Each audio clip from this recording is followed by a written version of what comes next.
My stepsister stole my fiancé, and no one in the family wanted to believe me, but I gathered the evidence and exposed her in front of everyone. After that, her marriage fell apart, and my parents blamed me for ruining the family.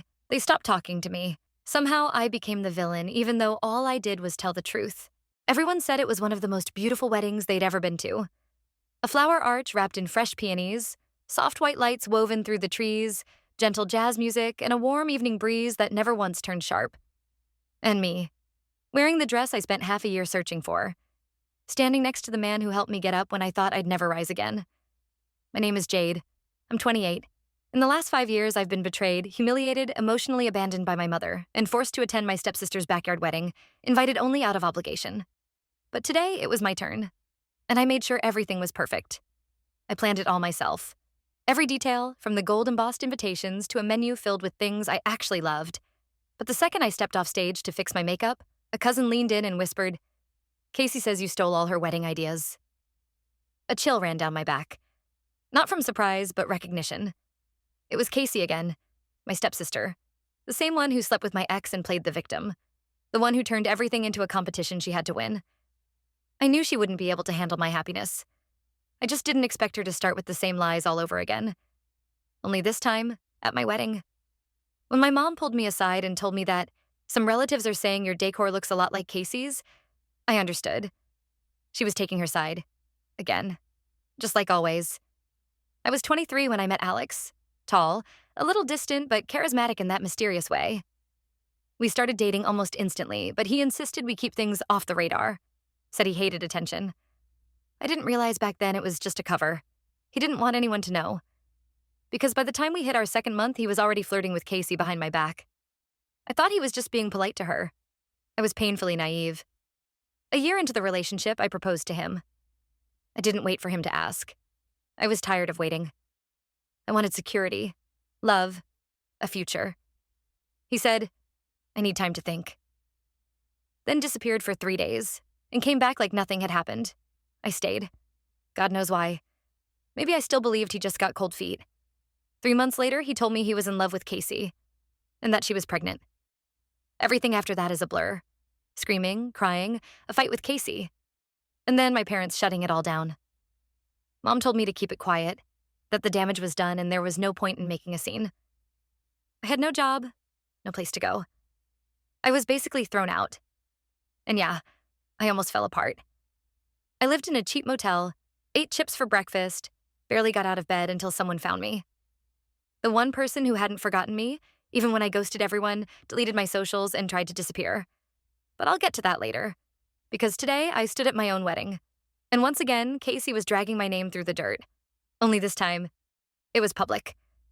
But I'm not that girl anymore. The one who swallows pain just to keep the family together.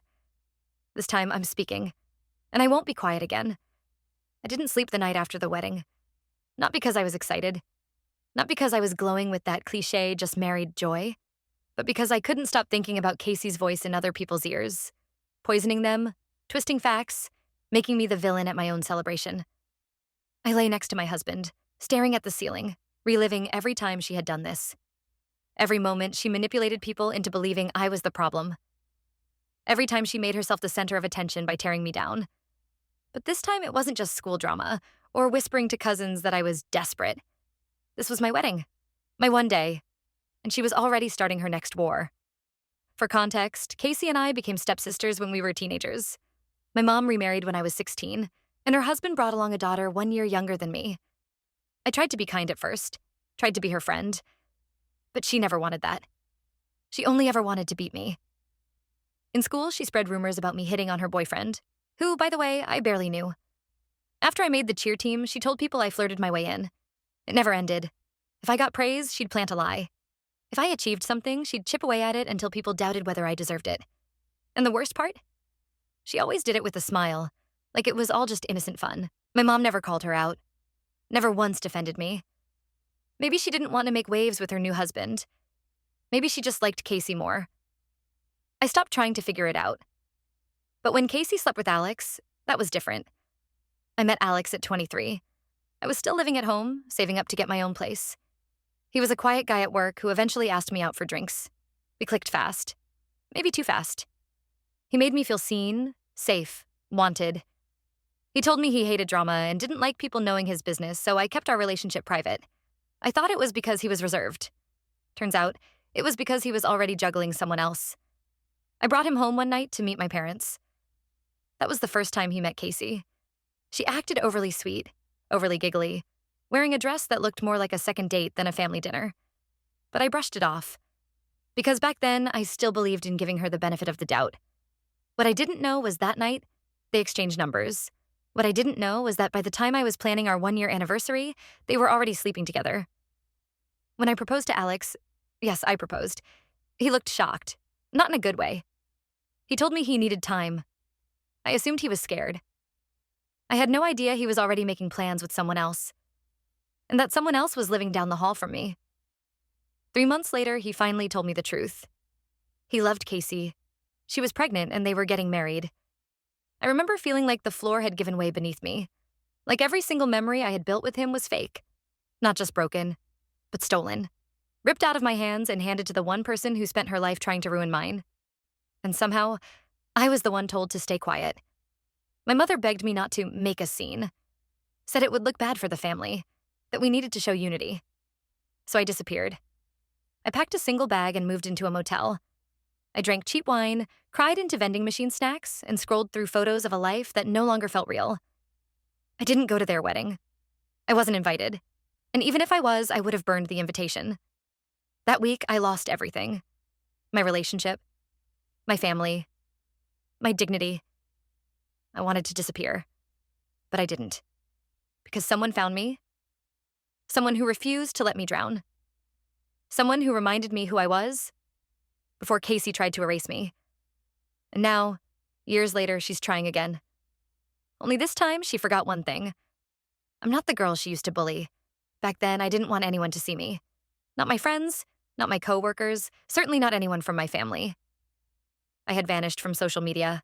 I ignored messages, skipped birthdays, stopped returning calls. I was too ashamed to explain what had happened, too hollow to pretend I was okay. People gave up, one by one. Quietly. Except for him. Derek had known me since high school.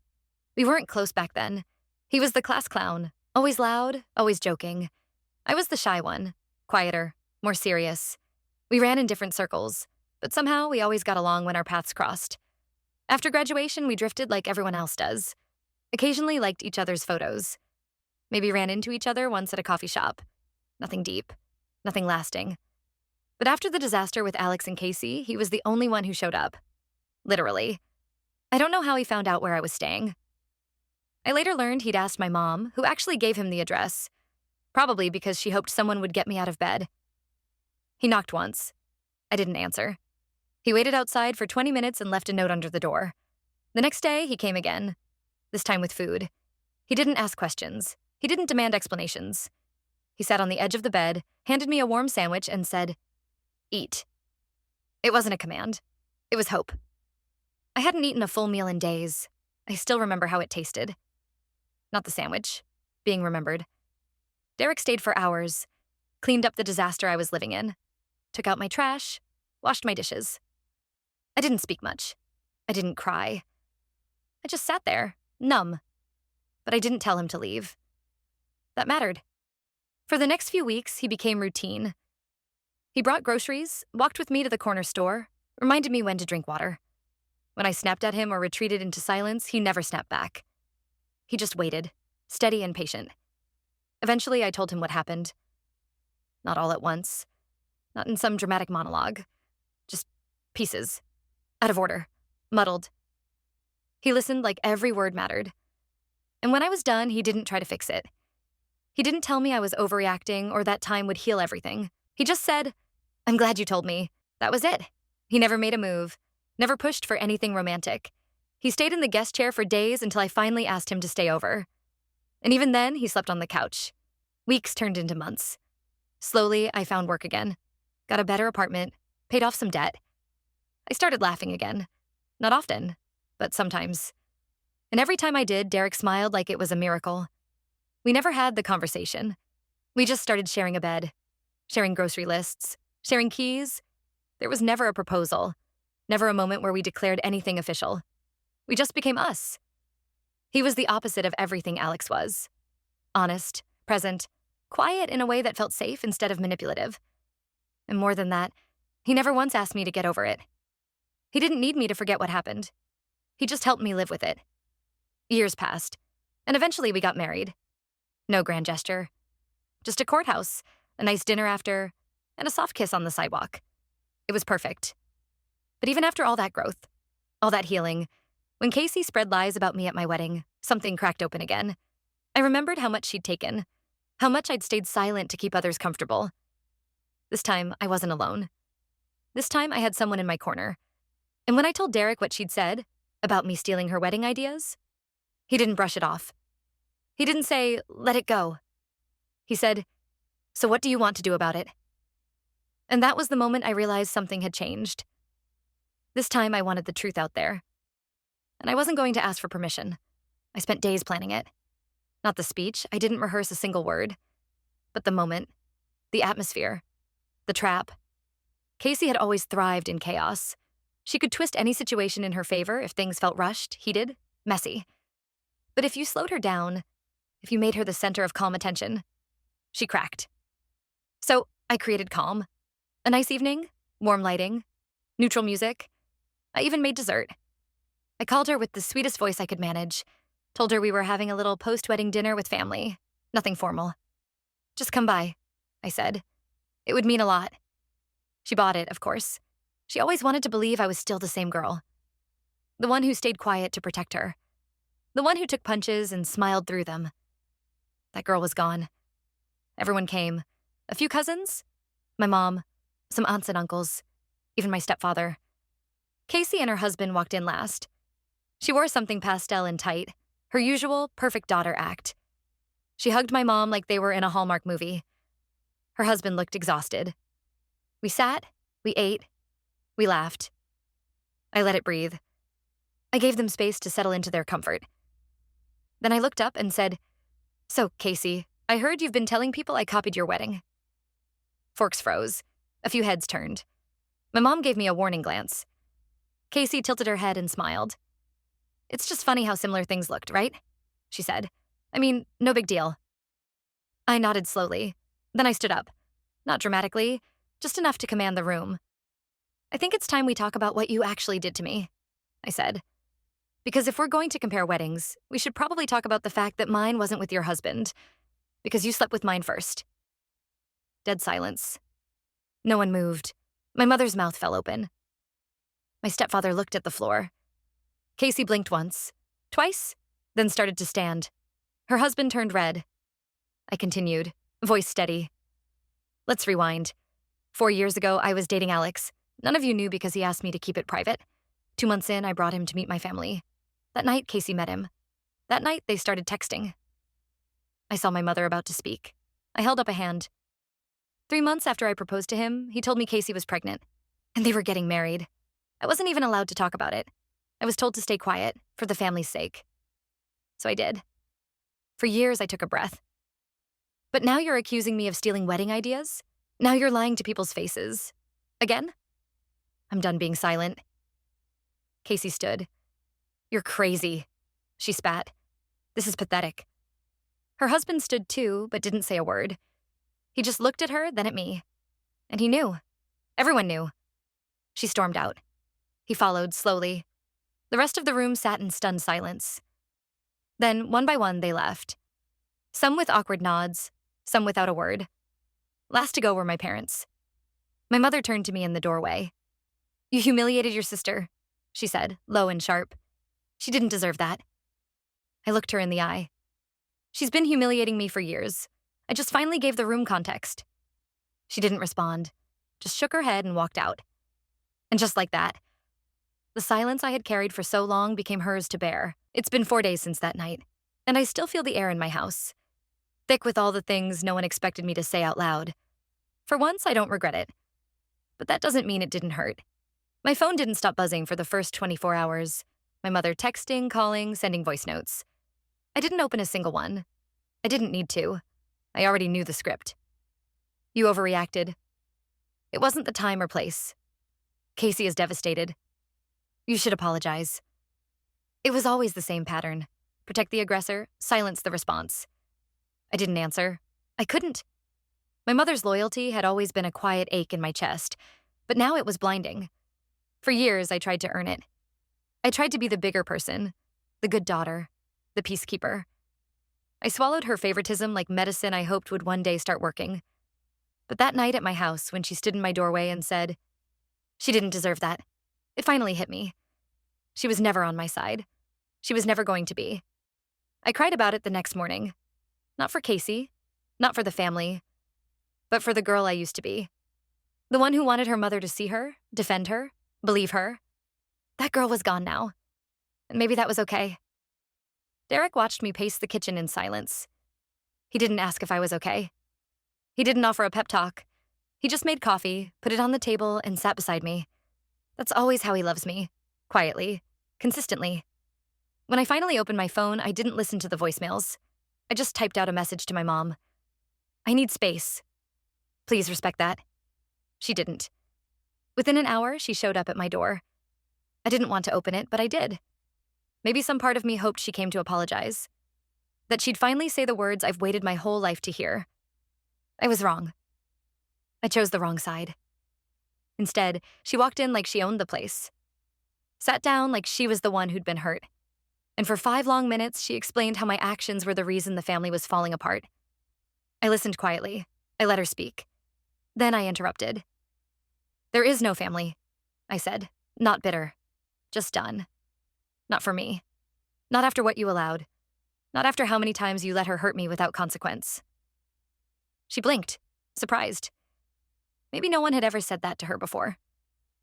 "I look like Dad," I added. "That's what you said once.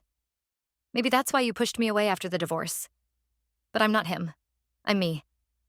And I deserved better than how you treated me all these years." She sat in silence. I didn't wait for a reply. "I'm not asking you to fix it," I said finally. "I'm asking you to leave." She stood up slower this time. Not angry, just stunned. She looked at me like I was someone she didn't recognize. And maybe I was. Since that day, she hasn't contacted me. I haven't reached out either. And while there's a quiet sadness in that, there's also relief. Because for the first time, I'm not waiting for her to love me correctly. I'm not waiting at all. I didn't plan to post it. It wasn't some long brewing revenge scheme. There wasn't a folder full of receipts or a countdown to launch. But sometimes, a silence breaks so loud inside you, it leaves no room for anything else. You either let it rot, or let it out. So I let it out. I sat at my desk one evening, opened a blank post, and wrote everything. Not just the wedding. Not just the betrayal. The whole story. What Casey did. What Alex hid. What my mother enabled. I attached screenshots, old texts from Alex, messages Casey had sent me during her worst moments, even the timeline of our relationship that made the overlap impossible to deny. I didn't name names. I didn't have to. Everyone who needed to know would know exactly who it was. When I hit post, my hands were shaking, but there was no fear. Only relief. Within an hour, the notifications started. Likes, comments, DMS. Not from strangers, but from people I hadn't heard from in years. Cousins, classmates, even coworkers I barely remembered. Some of them said they were sorry, that they believed me now. That they always thought something about Casey seemed off. Some shared their own stories, tiny red flags they'd ignored, casual cruelties she'd passed off as jokes. Then came the real surprise. Her coworkers. Apparently my post had made its way into their group chats. Multiple people messaged me anonymously. Women who said Casey had spread rumors about them, flirted with their partners, created toxic cliques in the office. One man sent me screenshots. Messages from Casey trying to initiate something after she was married. He'd shut her down, but she kept pushing. Suddenly, it wasn't just my story anymore. It was everyone's. Casey, of course, noticed. At first, she tried to call me. Then she started messaging me from fake accounts. Vague threats, insults, attempts to guilt me. When that didn't work, she emailed Derek, told him I was unwell and obsessed. He laughed, blocked her. My mother, on the other hand, didn't find it funny. She sent me a string of furious emails. "You've embarrassed this family. Your stepfather is humiliated. You're destroying Casey's life over something that happened years ago." Then came the ultimatum. If I didn't delete the post and apologize, they'd cut me off entirely. No inheritance, no contact, total erasure. The irony made me laugh. They were threatening me with abandonment, as if they hadn't already done it years ago. I didn't respond. Instead, I logged out of everything, turned off my phone, and sat in the quiet of my living room with Derek. He handed me tea, said nothing, and we watched TV like it was any other Tuesday. But something had shifted. For the first time in my life, I wasn't carrying someone else's secrets. I wasn't protecting someone who'd never protected me. I wasn't scared of being too much or too emotional or ungrateful. I had told the truth, and the truth had started to work. The next morning, I got a text from my cousin. "Have you heard? Casey's husband is filing for divorce." We left 2 days after the papers were filed. I didn't plan the timing, but it felt symbolic. One chapter closing, another finally beginning. Derek booked the tickets before I even said yes. "Europe," he said. 2 weeks, no phones, just us. I didn't hesitate. We landed in Florence on a Wednesday, and for the first time in what felt like years, I woke up without checking my phone for incoming fires to put out. No calls from my mother. No fake accounts sending threats. No family drama simmering under every breath. Just coffee, sun, and silence. But this time, it wasn't the kind that suffocates. It was freedom. Back home, everything continued to unravel for Casey.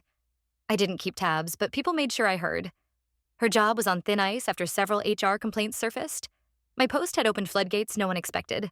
One of her closest coworkers told me she started working from home to avoid the stares. Alex moved out, took their son, filed for full custody. Apparently, he'd been quietly documenting her behavior for months. My post just gave him the push he needed to act. And my parents? Well, the silence became mutual. My mother tried once more, right before we flew out. Left a voicemail saying she hoped I was done destroying the family, that she was mourning the daughter she used to have. I didn't listen to the rest. I didn't need to. She never mourned the daughter she ignored. Just the silence I broke. I used to think closure would come in a single moment. A confrontation, a breakdown, maybe even an apology. But it didn't. Closure came when I stopped explaining myself. When I stopped accepting mistreatment just because it was familiar. When I realized love shouldn't have to be earned through silence or self-erasure. Closure came when I stopped asking if I was the problem. And now, I'm not angry anymore. Not like I used to be. I'm still healing, of course. There are still moments I wake up with that old, invisible weight pressing on my chest. But now, I know how to breathe through it. I know how to name it. And I know where it came from. It came from years of gaslighting, from a mother who taught me to stay quiet, from a sister who built her worth on my ruin, and from a boy who saw me as a placeholder until he could move on. But none of them get to write my story anymore. Derek and I walked through old cities with winding streets and no particular destination. We took trains we didn't understand. We drank cheap wine and made strangers laugh. We kissed under bridges and danced in our hotel room to songs we'd forgotten we loved. And one night, sitting on a rooftop in Lisbon, I looked at him and finally said it out loud. "I'm done." "Done with what?" he asked. "Carrying them with me." He didn't say anything back. He didn't need to. He just squeezed my hand and kept looking at the stars. I used to think peace was a place, a perfect job, a healed family, a resolved past. But now I know peace is a boundary. It's saying no without guilt. It's walking away without needing to win. It's building something soft in the middle of the wreckage and protecting it with everything you have. I came home with souvenirs, sunburnt shoulders, and a quiet certainty I've never known before. Casey lost her marriage, her job, and her illusion of control. I didn't have to lift a finger. The truth did that for me. And me? I lost a family I never truly had, but I gained a life that's finally mine. A few days after we got back from Europe, I got a letter in the mail. Handwritten. No return address. But I recognized the script immediately. It was from my mother. She wrote that she didn't agree with how I handled things, but she was starting to understand why I did. That maybe she missed things. That maybe she let too much slide. There was no apology, not really. Just a soft deflection dressed in careful words. Old habits die slowly. She asked if I'd ever consider meeting for coffee. "Just the two of us," she wrote, as if that had ever been enough. I haven't answered. I don't know if I will. Because peace is expensive. It costs the version of you that needed their approval to survive. And I've already paid too much to go back. Casey never reached out. Last I heard, she moved in with a friend from college and is trying to start over. She tells people she was blindsided by everything, that her husband was controlling, that the rumors at work were exaggerated. I don't care anymore. That part of the story isn't mine to carry. What matters is this: I don't walk into rooms wondering if people believe me. I don't explain why I cut ties with my family.